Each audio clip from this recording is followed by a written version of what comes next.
Bismillahirrahmanirrahim. Assalamualaikum warahmatullahi wabarakatuh.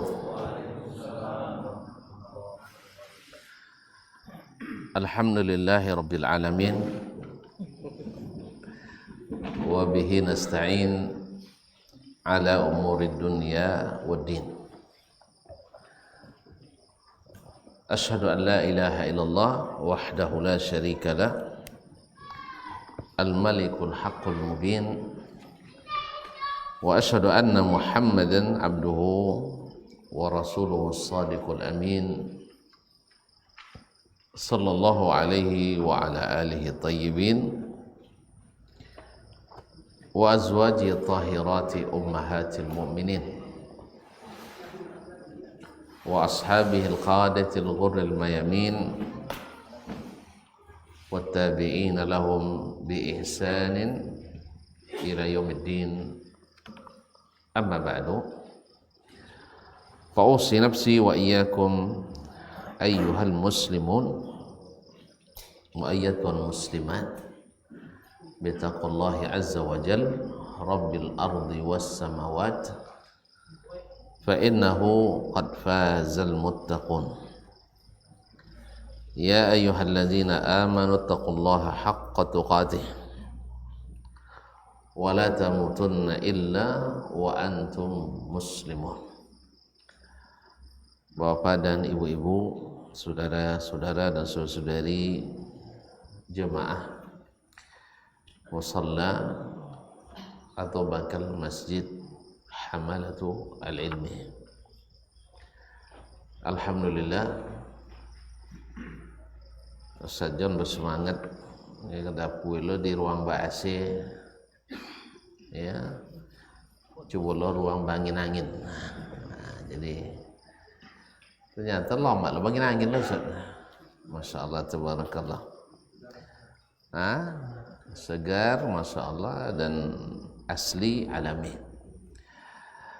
Mudah-mudahan semakin membuat semangat kita untuk tetap asli dan alami. Kalau kodok kami capek selesai insyaallah. Ya, mudah-mudahan kehadiran kita hari ini sekali lagi kita memohon kepada Ilahi untuk dicatat sebagai amal kebaikan, dan semoga niat kita dijaganya dengan selalu dengan keikhlasan. Kaum muslimin, kaum muslimat yang dirahmati Allah Subhanahu wa taala. Selanjutnya selawat dan salam kepada baginda Nabi alaihi salatu wassalam. Ya, mungkin kita sampai ke tempat ini juga salah satu dari juhud dan jihad untuk menghidupkan sunnah Nabi alaihi salatu wassalam sesuai dengan yang kita ketahui, dan mudah-mudahan mengikuti apa yang dipahami oleh murid-murid Nabi sallallahu alaihi wasallam, itu para sahabatnya, dan diikuti pula oleh para tabi'in yang setia mengikuti mereka, dan dituangkan oleh para a'immah ahli sunnah di dalam kitab-kitab mereka sepanjang masa, sampailah kepada zaman kita hari ini, di zaman di mana sunnah dan ahlinya boleh dikatakan tiarap. Lalu datang Syekh Muhammad bin Abdul Wahab mengajak untuk bangkit kembali menghidupkan warisan Nabi sallallahu alaihi wasallam. Maka beliau mengalami dan menghadapi apa yang dulu pernah dialami dan dihadapi oleh sang pemilik agama ini, atau sang rasul yang menyampaikan agama ini. Dimusuhi, difitnah, diprovokasi, dipersekusi, bahkan diperangi. Hanya karena diperangi terpaksa menghadapi hal-hal yang tidak diinginkan. Seperti kata beliau, nahnu la nabda'u bil qital. Kami tak pernah memulai berperang. Walakin idza qutilna, tetapi kalau kami diperangi, fa nuqatil ma'ajlih. Tapi kalau diperangi maka terus tentu dihadapi. Itu yang terjadi. Alhamdulillah cukup banyak yang dihadapi beliau, sampai 60 kali berperangnya dalam 40 tahun. Tapi alhamdulillah korban yang jatuh minim dibanding peperangan-peperangan lainnya. Karena memang al-sunnah itu bukan untuk menghabisi, tetapi adalah untuk menyampaikan hidayah. Tidak seperti yang difitnah oleh ahlu as-syubhat dan ahlul hawa, bahwa beliau itu adalah sekte haus darah. Nah, ternyata sekte haus darah itu adalah yang menuduh ramatni bidai hawan salat. Maka oleh sebab itu Syekh rahimahullah ta'ala, karena berbagai syubhat yang dilancarkan, maka perlu untuk dijawab dan dijelaskan. Tetapi yang namanya tulisan manusia, pasti ada yang mengkritisinya. Bahkan Al-Quran saja bisa dipelintir oleh ahlul hawa dan syubhat, apalagi kitab Kasyfus Syubhat bisa saja menjadi syubhat bagi ahli syubhat. Seperti yang sering atau pernah saya saksikan, berarti kata Syekh, kalau tengoknya sorban kan pakai mislah, pakai jubah, masya Allah, kecikan lui kaji kosan ahli syubhat luar biasa. Makanya datanglah keinginan kita untuk membaca kitab ini seperti apa sebenarnya, supaya nanti jangan datang dari ahli syubhat pula kitab syubhat. Ini sebenarnya kan datang dari ahli syubhat nanti itulah. Jadi berubah-ubah nanti dipotong-potongnya sehingga pemahaman, kemudian kadang-kadang ada kalimat-kalimat yang sifatnya mengambang. Ya seperti nanti perkataan beliau bahwa sesungguhnya siapa, bahwa orang-orang jahiliyah atau musyrikin zaman ini lebih berbahaya, lebih dahsyat syiriknya dari musyrikin zaman jahiliyah. Ini oleh orang ahli syubhat. Ini pas sekali untuk menjadikan alat penetrasi bahwa sesungguhnya Syekh dan para pengikutnya mudah mensyirikkan orang, mengkafirkan orang. Itu contohnya kita yang tidak sepaham dengan dia syirik katanya. Padahal dia tidak pernah mengatakan selain kita syirik, tidak ada bahasa itu. Tidak ada bahasa itu. Tapi bahasa yang sifatnya umum, yang juga Allah sendiri mengatakan itu, lalu diikuti oleh Nabi dan sahabat, para tabi'in dan para ulama, dan beliau mengikut mereka yang terlebih dahulu. Siapa yang melakukan ini misalnya kafir atau musyrik, tapi si fulan yang melakukan kafir musyrik, itu bukan urusan kita.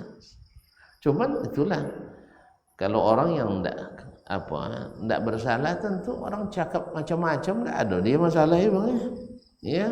Hati-hati dengan korupsi. Sini tidak ada korupsi, maka aman, sah. Tapi kalau ada koruptor,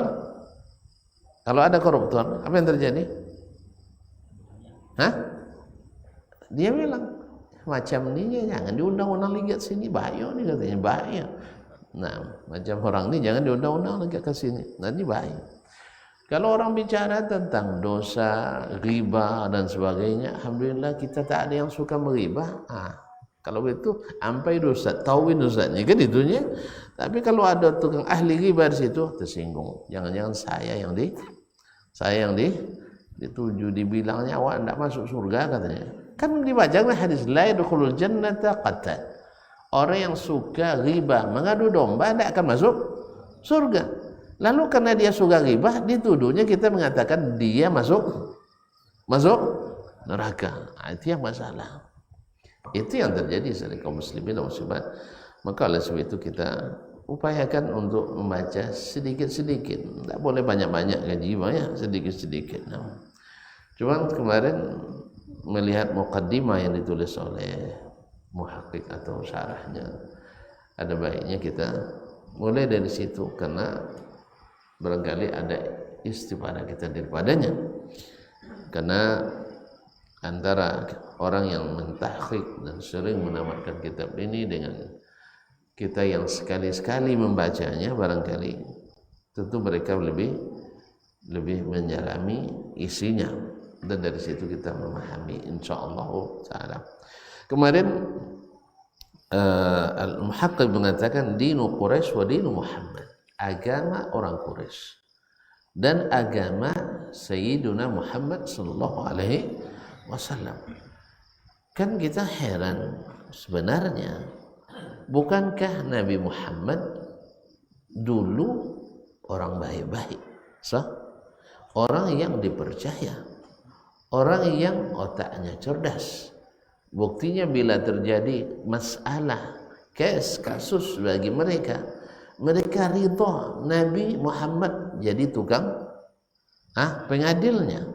Bila berhukum adil, bila bicara benar, bila dititipkan sesuatu amanah, bila minta pendapat menyenangkan, berikan solusi, semuanya ada pada Nabi sallallahu alaihi wasallam. Tapi setelah Nabi berdakwah kok dimusuhi habis-habisan. Iya, kok dimusuhi habis-habisan? Kan aneh, tapi nyata. Ya, aneh tapi nyata. Nah, aneh tapi nyata. Kaum muslimin dan muslimat dirahmati Allah.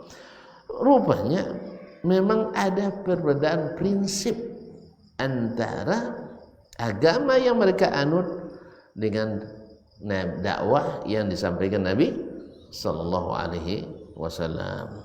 Ma'asyarul kiram dirahmati Allah SWT. Kemarin sudah disebutkan sampai kita pada 6 pada bahwa mereka pada asalnya meyakini dan mengimani bahwasanya pencipta hanya Allah, pengatur hanya Allah, memberi rezeki hanya Allah, yang menghidupkan hanya Allah, yang mematikan hanya Allah, yang menakdirkan hanya Allah. Terus di mana kenaan mereka? Nah, di mana kenaan mereka? Kenanya memang di ibadah. Kenanya di ibadah dan akidah, yaitu ibadah dengan mengira-ngira dan beribadah dengan merasa-rasa. Nah, apa sebab mereka mengira-ngira dan merasa-rasa? Karena ilmu sudah menipis, bahkan sudah terkikis jauh dari zaman Nabi sebelumnya. Akhirnya dominan orang-orang yang suka mencintai agama tetapi tidak mau belajar agama. Memang susah belajar tuh. Kalau bukan karena Allah yang tundukkan hati kita, susah ngaji, betul kan? Kan ya susah. Kan mana-mana kan belumpu-lumpu datang kau ya. Kalau hujan lagi khawatir tabu motor doanya. Kan ya? Nah, sudah itu doa lah pasti minta infak lu Ustaz dunia, siapkan infak terbaik Anda. Tahu saya asal dari pengajian disiapkan infak terbaik. Pokoknya tidak ada menyenangkan dia. Cuman karena Allah habbaba ilaikumul iman. Awal masih syukur sih. Ya, dulu di awal-awal Nabi berdakwah, sahabat asal bertanya ke Nabi harus bawa sedekah. Untuk siapa? Untuk Nabi. Untuk Nabi. Nah, Nabi tak boleh terima sedekah. Untuk siapa?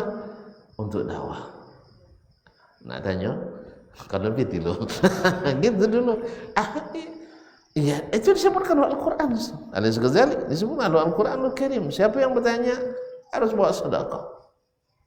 Nah, kalau bukan karena iman berat saja. Berat, tapi karena iman. Makanya kaum muslimin dan muslimat dirahmati Allah. Demikian juga kita mengajar, ya, mengajar. Kalau bukan karena iman, ini mahasiswa-mahasiswa yang terlambat ujian, matilah kan di situ. Nak ujian nak ulang-ulang silakan, enggak sah. Tapi ketika kita merasa bahwa mereka adalah anak-anak kita yang harus disayangi, jangankan ujian datang ke kampus, kita ke rumahnya untuk uji siap. Akhirnya itu kan, ya, awak datang ke rumah, kadang-kadang orang-orang jangan kan, Ustaz saya belum terlambat ujian, terus gimana? Kemana-mana sakit, terus udah bisa ke kampus sudah. Kalau tidak bisa Ustaz yang ke rumah. Yang masalahnya kalau mahasiswi pula curiga dia, ngapain Ustaz mau? Nah, jadi kaum muslimin muslimat dirahmati Allah, kadang-kadang seni seperti ini penting dia, walaupun realisasinya nanti kalau pas sampai diong ya pasti dia alasan untuk indah itu.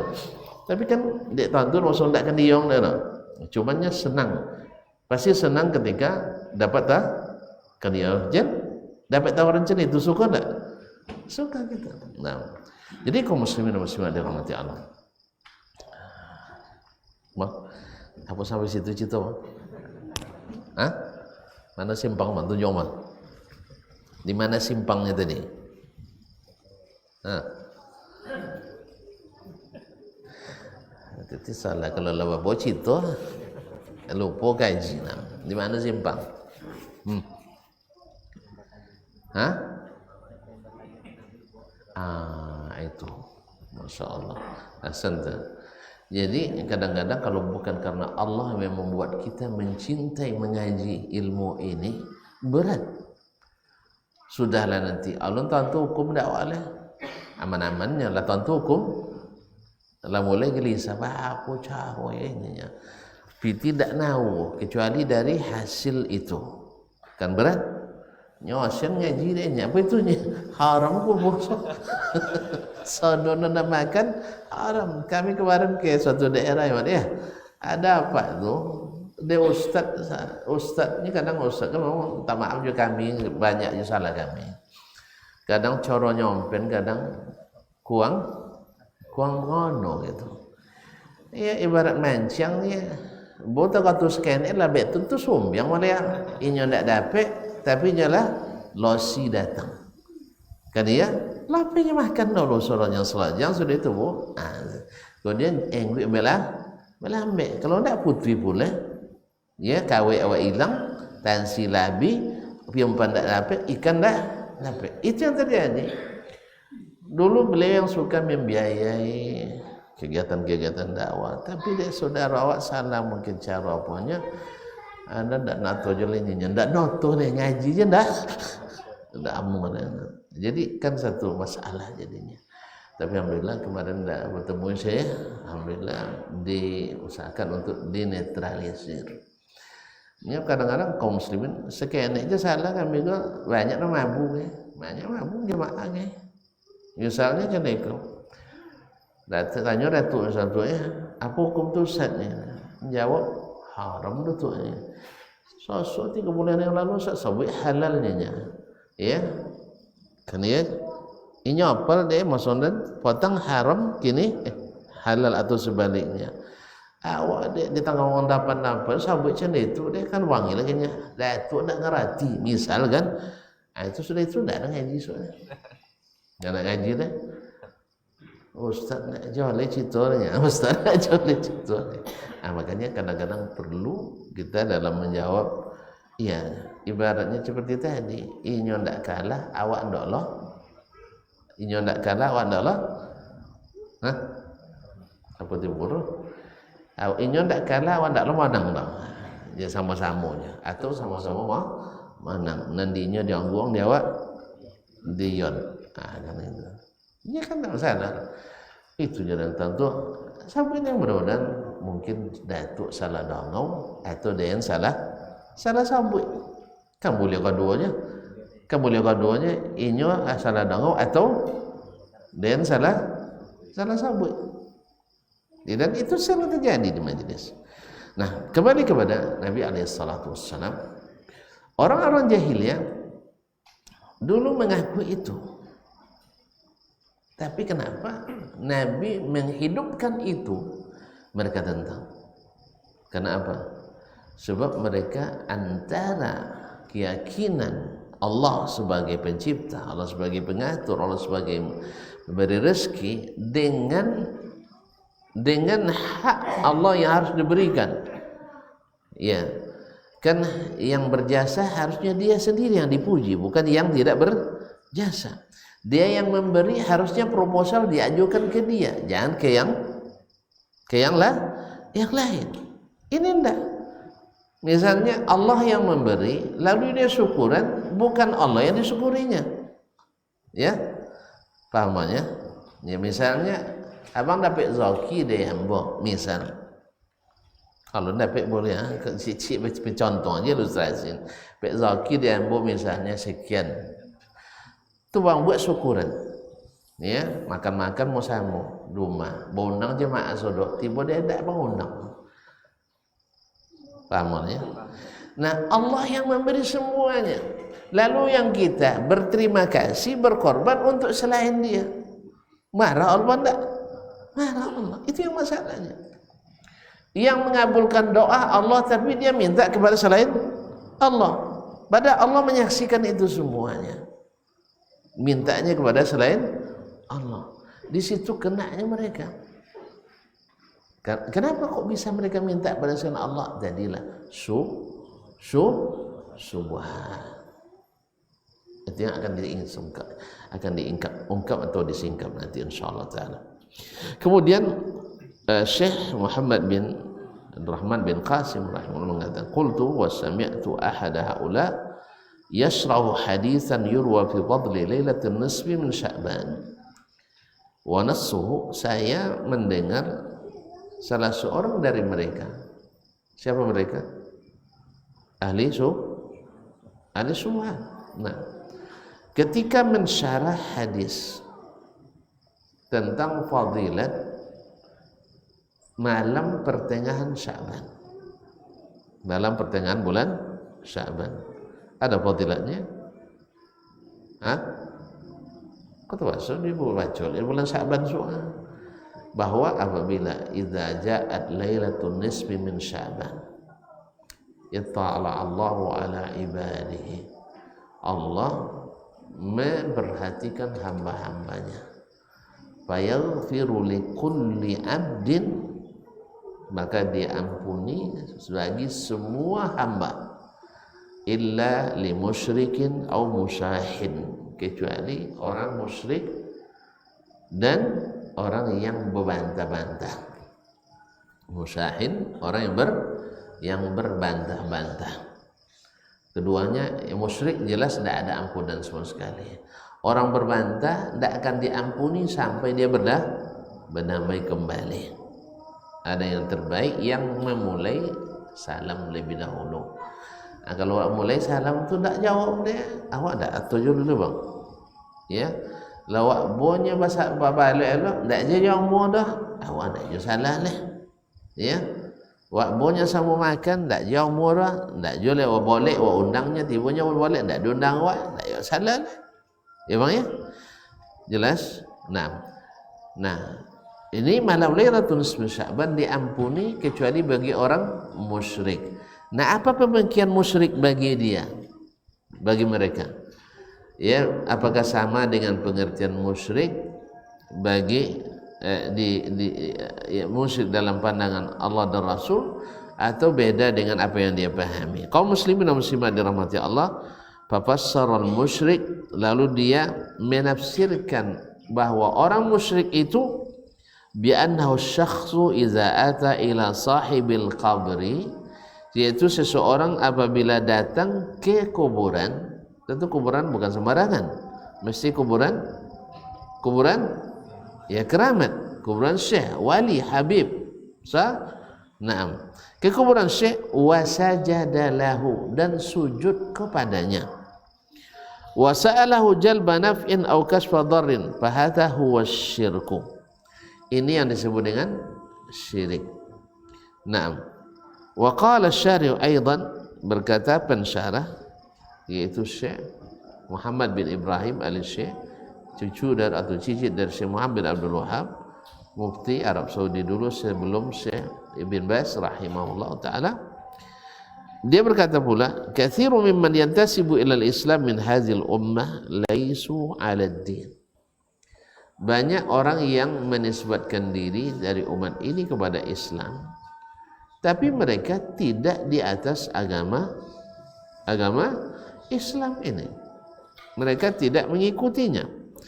Innama ma'ahum ismuhu faqat. Mereka hanya membawa namanya saja. Kalau istilah orang kita, Islam KTP. Ya, makanya ada orang yang berinisiatif di negeri ini menghapus kolom agama.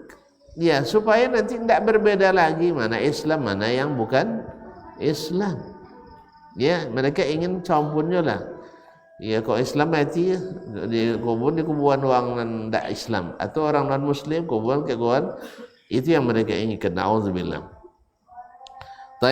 Tapi memang ada di antara kaum muslimin yang Islamnya Islam KTP, Islam nama saja. Akan ada banyak kaum muslimin dan muslimat. Wala ya'rifuna syirkal awwalin. Mereka tak mengenali syiriknya orang-orang dahulu. Sehingga kalau tidak tahu itu syirik, maka dikiranya itu bukan syirik. Seperti tadi, baru dikatakan syirik kalau dia sujud. Kalau tidak sujud, tidak dikatakan syirik.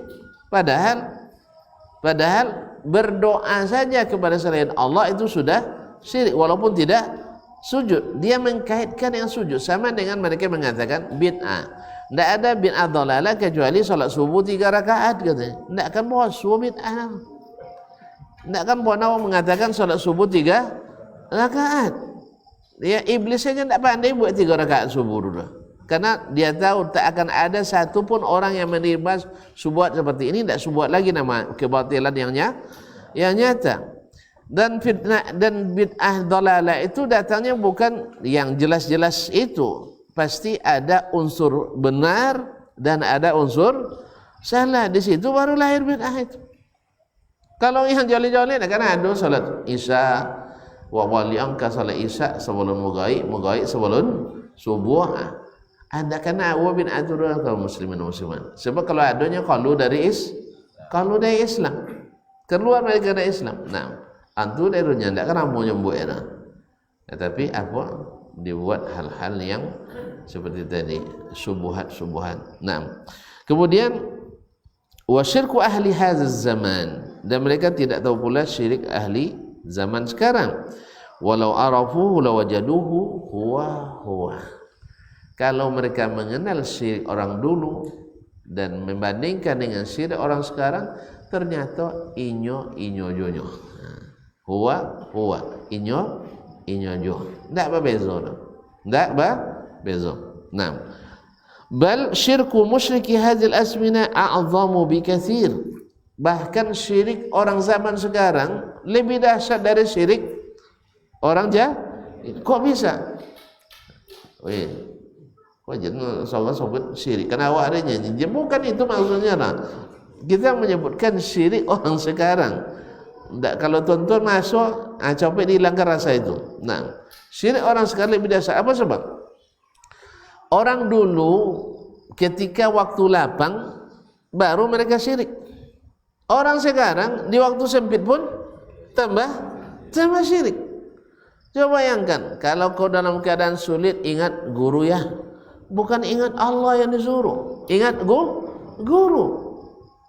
Tak apa bezonya nan bertapa kaki katip palu ke bawah. Kan itu wasiatnya. Tak pernah tonton nengok. Tak pernah nengok itu. Kalau udah sampai dalam masa sulit nanti bersemedi terbayang jurus-jurus pamungkas ajaran sang guru. Datang guru kali itu. Datang guru kan sama aja itu. Sama aja. Jadi kalau Allah katakan, Nabi ingatkan, kalau datang waktu sulit, maka amma yujibul muttarra idza da'ahu. Orang-orang yang dalam kondisi sulit, dia minta kepada siapa? Pada Allah. Bukan ingat guru. Oh, enggak maksud ingat guru. Itu maksudnya nanti ada subuhat lagi. Ada subuhat. maksudnya ini dan ini. Ya, kalau sudah begitu masuk lagi ke bab as-syubhat. Nasallallahu alaihi. Jadi kenapa lebih besar yang sekarang dari dulu? Karena hari ini orang yang melakukan syirik bukan di waktu sempit saja, tapi bukan di waktu lapang, bahkan di waktu sempit pun semakin susah hidupnya, semakin dekat dia pada kesyirikan. Nasallallahu alaihi. Orang dulu enggak, kalau dalam kondisi sulit dia ikhlas beribadah karena Allah tabaraka wa taala. Mas waktu saya subhanallah memang lama sikosnya ya dah Solomon subhanallah tuh apa aja lagi sih kojo kaum muslimin. Kita azan dulu. Nah,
Taib, kaum muslimin kaum muslimat yang dirahmati Allah SWT, bahkan ada di antara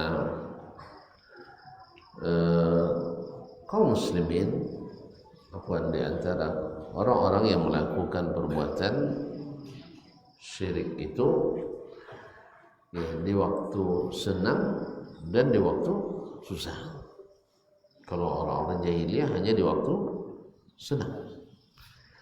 Kemudian وقال المؤلف والشارح في آخر الكتاب, berkata penulis dan pensyarah di akhir kitab, كثير من الناس إذا بين له أن التوحيد لا بد أن يكون بالقلب واللسان والعمل قالوا. Apabila dikata, banyak dari orang manusia bila jelaskan kepadanya tauhid itu mesti dengan hati, yaitu iqrar, iman, tasdik bil qalb. Wal lisan, mesti dengan lisan, yaitu iqrar bil lisan. Wal amali, dan mesti diamalkan bil arkan. Qalu, mereka menjawab, hadza haq, ini benar. Wa hadza allazi nadinullah bihi, dan inilah agama yang kita anut, yang dengannya kita beragama kepada Allah Subhanahu wa taala. Walakin la naqdiru an naf'alahu, tapi kita tak sanggup mengerjakannya, tak sanggup melakukannya. Wala yajuzu inda ahli baladina illa man wafaqahum, dan tidak boleh dan tidak dibolehkan oleh orang-orang yang ada di negeri kami kecuali yang sesuai dengan yang mereka inginkan. Wa ghairu zalika minal a'dzar, dan banyak lagi alasan-alasan yang lain. Ya benar, kita harus bertauhid kepada Allah, cuman masalahnya masyarakat mengalahkan kita. Masyarakat mengalahkan kita. Kan sering kita dengar alasan sebagian dai, benar katanya amalan ini bukan sunnah Nabi dan dia adalah bid'ah munkarah, dia adalah suatu hal yang diada-adakan, berdosa mengerjakannya, tapi sudah menjadi budaya. Inilah yang dulu ditentang, inilah yang dulu dihadapi oleh Nabi SAW. Bukankah budaya syirik itu sudah jadi budaya orang Arab jahiliyah? Ya kan? Sudah jadi budaya Arab jahiliyah. Setiap nak pergi berangkat, lepaskan burung. Terbang ke kanan berarti tanda beruntung. Terbang ke kiri tanda sial. Akhirnya mereka tak melanjutkan perjalanan, diundur lagi. Di mana mereka dapat ini? Dari ajaran nenek moyang. Nenek moyang, siapa pencetus pertama entah, tapi siapa yang poncang dah ikut temo turun temurun. Taib. Tahu tak mereka itu salah atau bukan? Tahu mereka itu salah? Kan sudah sering kita katakan, mereka meyakini, sebagiannya meyakini salah, tapi tidak mungkin ditinggalkan. Sebab apa? Sebab sudah budaya masyarakat.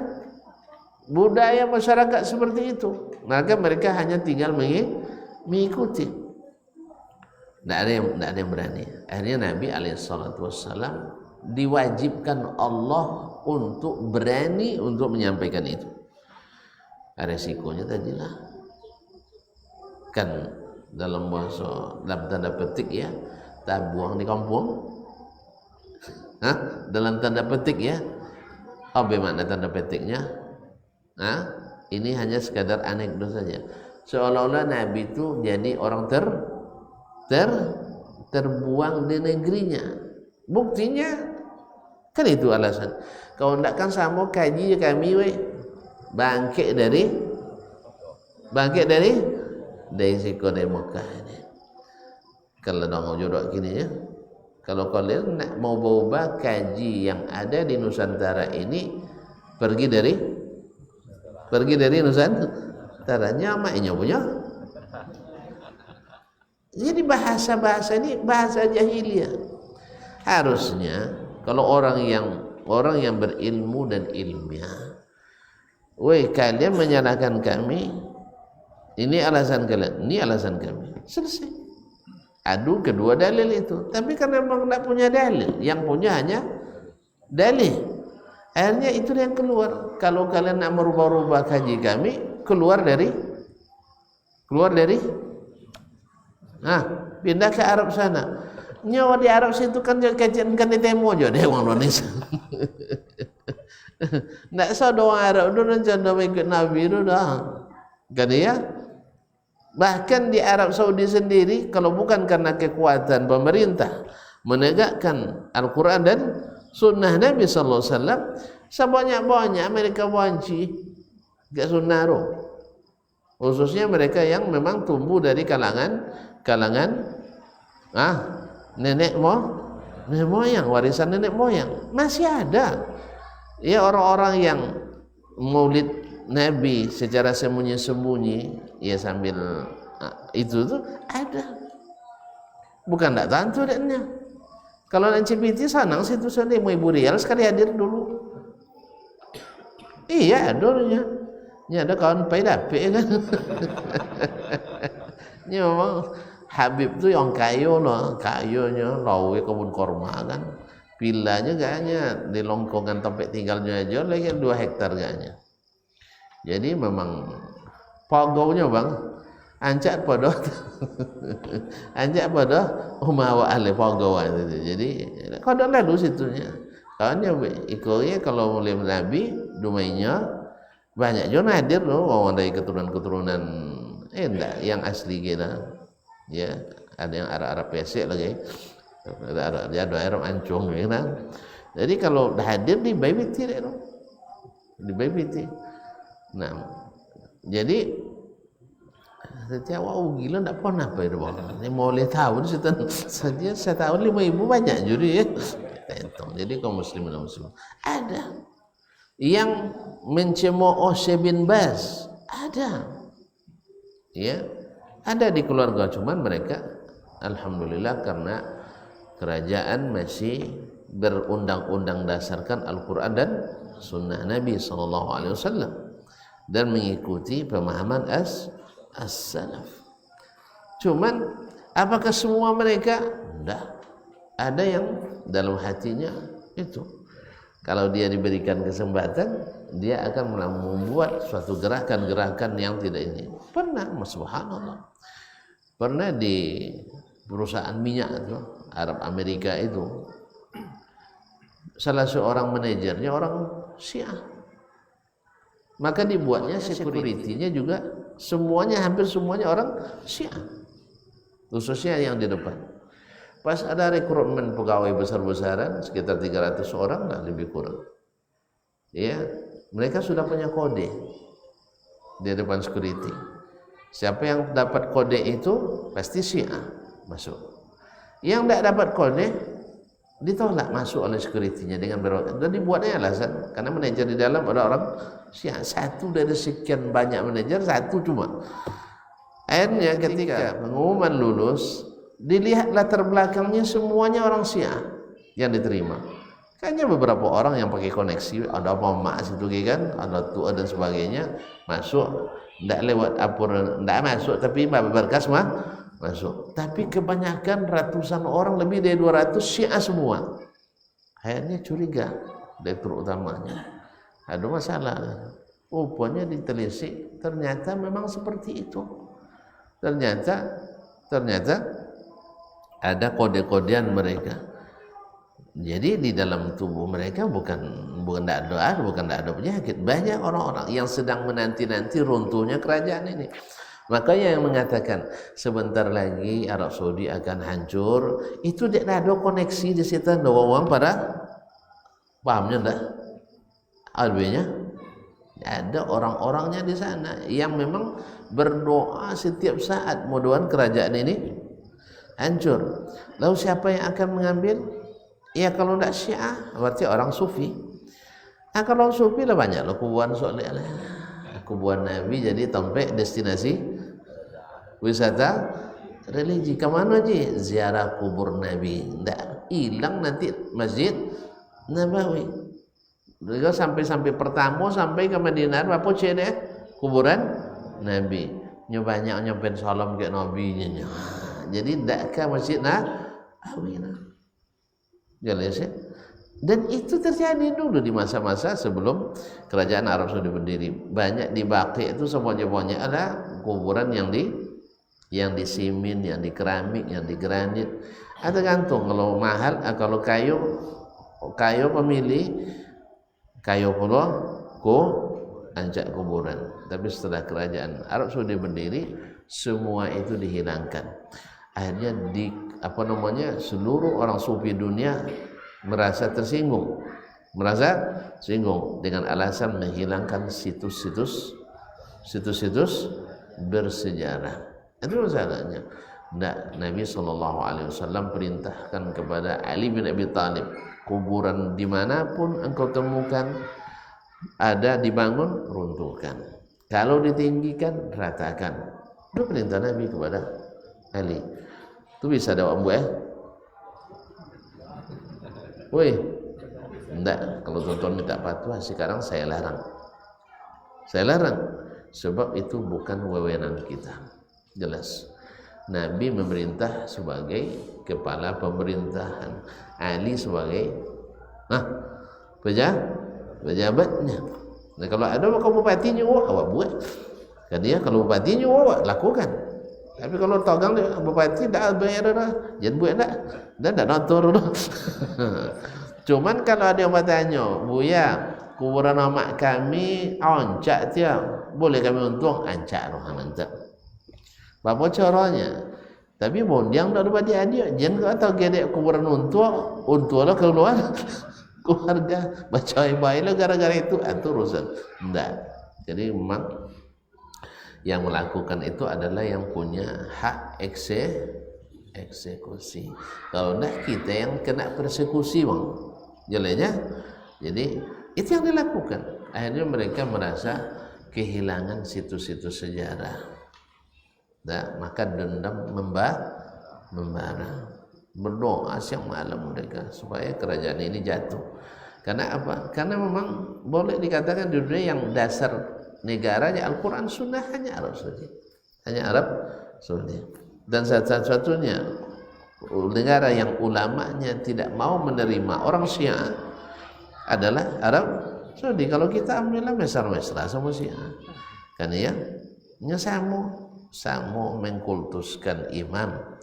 Kalau awak mengkultuskan syekh, kan ya kan saya paham. Yang kedua sama-sama berakidah ilmu kalam, ya, pakai menurut logika. Masuk logika temo, tak masuk logika tulak sama. Makanya masuk doke ke uang Syiah pada ke uang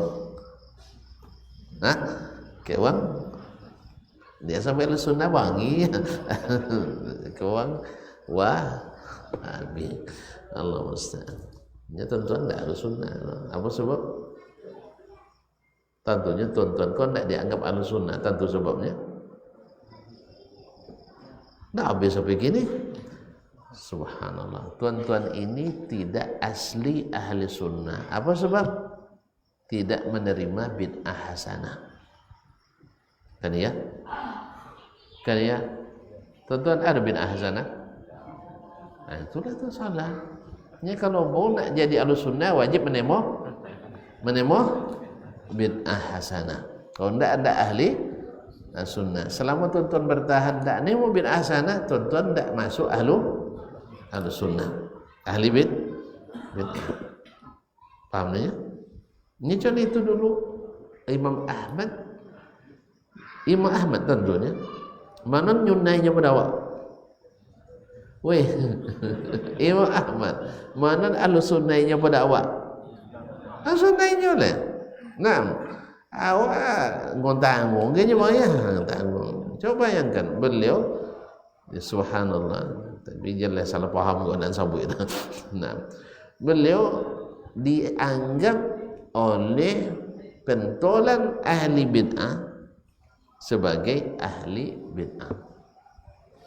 Ahmad bin Abi Du'ad yaitu pentolan Mu'tazilah. Mu'tazilah ahli bid'ah atau enggak? Iya kan? Tapi karena mereka yang berkuasa dekat dengan pemerintah hari itu, Imam Ahmad dan yang sama dengan beliau itulah ahli bid'ah. Apa sebab? Karena beliau tidak menerima bid'ah sehingga disebut ahli. Karena Imam Ahmad tidak mau menerima bid'ah sehingga disebut ahli sunnah. Ahli bid'ah. Sama juga orang-orang yang hari ini tidak mau menerima bid'ah hasanah dianggap bukan ahli sunnah. Ahli sunnah abal. Yang asli yang mana? Yang bisa mencampurkan antara sunnah dengan bid'ah. Itu namanya ahli sunnah yang asli. Tidak baik jangan macam itu. Sejarah berulang tahun aja. Sejarah berulang sampai Allah menolong hamba-hambanya, menolong sunnah nabinya sallallahu alaihi wasallam dengan pemimpin ahli sunnah. Dengan pemimpin ahli sunnah. Maka di abad ke-12 bangkitlah Syekh Muhammad bin Abdul Wahhab, kemudian didukung oleh Amir Muhammad bin Saud. Kemudian mereka bersama-sama menegakkan Al-Quran dan sunnah sampai akhirnya terbentuk kerajaan Arab Saudi. Tentu saja kalau sunnah tegak, bid'ah hilang atau berkurang. Sebagaimana dulu ketika bid'ah tegak, sunnah hilang. Maka ahli pemuja bid'ah tentu tak setuju. Sebagaimana juga kita yang mengagungkan sunnah pasti tidak suka bid'ah yang hidup. Allah musta'an. Cuman beda caranya. Kalau dulu Ibnu Tumar memaksakan akidah yang keliru itu, memakan korban 200.000 orang dalam 9 tahun. Kalau beliau ini karena selalu dirongrong, akhirnya terpaksa juga berhadapan di medan perang, tapi dalam sebanyak 60 kali peperangan hanya menelan korban 4.500 orang. Awaknya nanti tuduh haus darah. Inyo 2007 tahunnya. 2009 tahun. Awak sampai ibu mati dalam waktu 40 tahun. Itu pun karena diserang terus. Dianggap sebagai haus darah. Begitulah kalau para pendusta berbicara tentang sejarah. Makanya pendusta kalau didengar maka kita akan berburusak sejarah kita. Tapi yang namanya ahli as-siqah, catatan mereka tak bisa dihapus. Tapi itu para propagandis, orang suka membuat subuhan, itulah yang dia angkat bahwa ini sekte haus darah. Padahal yang sering mempersekusi dan mengeksekusi adalah yang menuduh, bukan yang tertuduh. Keras katanya. Hanya nang koe, tentu tak sok koe ni ketika nyokoe. Le cuma lambuit tak tak sok koe. Baik bang, bapak siapa? Kau tu habis doa. Baik. Esok sambung. Sudang je malam kah? Kita cukupkan sampai di sini. Jadi intinya bahwa ada kesamaan antara syirik yang dilakukan oleh orang di masa sekarang dengan orang di masa jahiliyah, dan semua atas nama agama. Dasarnya apa? Subuhat. Kenapa lahir subuhat? Karena ilmu tidak diikuti atau ilmu tidak ada. Kadang ilmu ada tapi tidak diikuti, sesat juga kita. Dia tahu tapi sodo dibahas lainnya, sodo ditogang nih kan, sodo tidak boleh, kacau umat dia. Ayolah, ya istilahnya tidak boleh togang kan. Kan ada yang sebagian itu dakwahnya, ya.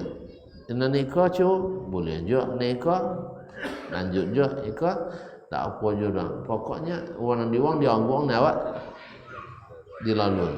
Ya, jin saling menyalahkan. Salah pun tidak nyolong, ya. Tapi ada yang orang memang itu konsepnya. So coba solat jadi solat. Itu tidak pandai awak. Nyo solat awak. Kan ada Ya syekh besar di Timur Tengah tu, syekh besar. Ya, dia tak takut tersinggung. Ya tentunya kalau ada zawid namanya. Iya, ketika diwawancara televisi nasionalnya, kita menganut paham pluralitas pemahaman. Tidak pluralisme, pluralitas pemahaman. Artinya at-ta'addudiyah, semua orang boleh berpendapat, boleh hidup di lembaga ini. Apa ini adalah, apalagi ini adalah institusi pendidikan tertua di dunia. Ya, boleh, siapapun boleh. Pinterlah hostnya, apa nama istilahnya, DMC lah, tukang wawancara nih, apa nama? Wartawan dong, presenternya, enggak hostnya lah ya. Apa nih dia nyebut tuh canda wahabinya, wahabi dari sana. tiga boleh dah, dia jaga aja. Antara pernyataan tadi, tiga boleh dah dia. Tapi sama ini dia berubah. Tadi sopo aja boleh berpendapat. Pokoknya kita menganut paham yang bukan mono, tapi adalah pluralitas. Berarti semua boleh diikuti. Ya, asal ada pendapat boleh, ada dalil silakan. Ada dia ditanya enggak presenternya, bagaimana dengan Wahabi, berarti boleh hidup di lembaga pendidikan ini? Oh, Wahabi enggak. Berarti Wahabi enggak pendapat. Taib. Tidak ada ulama. Itu pun enggak boleh. Berarti Anda pluralitas yang cacat sananya. Kecuali yang benar. Yang salah boleh, tidak boleh saling menyalahkan, tapi yang benar harus disalahkan. Itu masalahnya. Ada sunnah yang mencampur adukkan antara sunnah dengan bid'ah. Kalau bid'ah sunnah saja tidak disebut ahli sunnah. Kalau itu makanya kita kepada Allah aja kita mengadu lagi. Ya Allahumma arinal haqqa haqqa warzuqna ittiba'ah wa arinal batila batila warzuqna ijtinabah.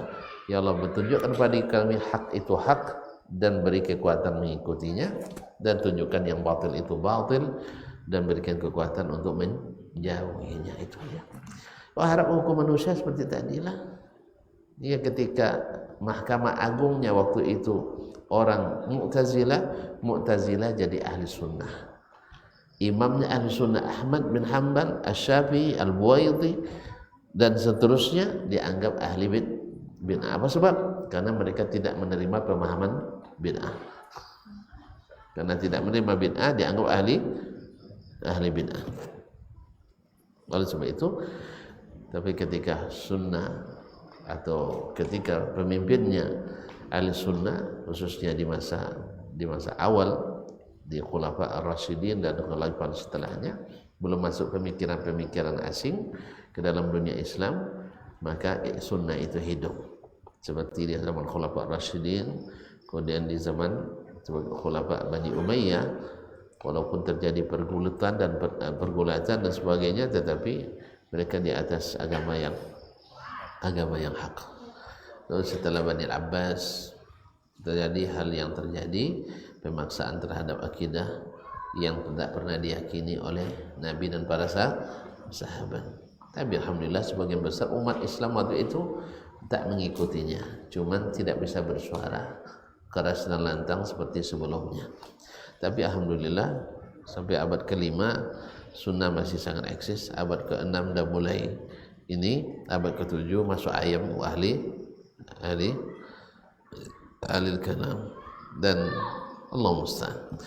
Makanya mudah-mudahan Allah mudahkan kita belajar terus, berilmu terus, dan menambah iman terus, kemudian mengamalkannya. Wallahu ta'ala alam. Allah itu ya.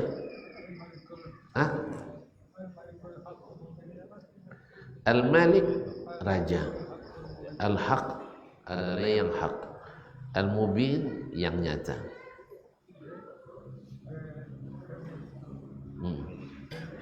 Itu Allah SWT. Itu raja yang hak dan yang tak bisa dibantah. Alhamdulillah. Barakallahu fikum. Terima kasih dan mohon maaf. Wabillahi taufiq wal hidayah. Wa subhanakallah bihamdik. asyhadu an la ilaha illa anta astaghfiruka wa atubu ilaik. Wassalamualaikum warahmatullahi wabarakatuh.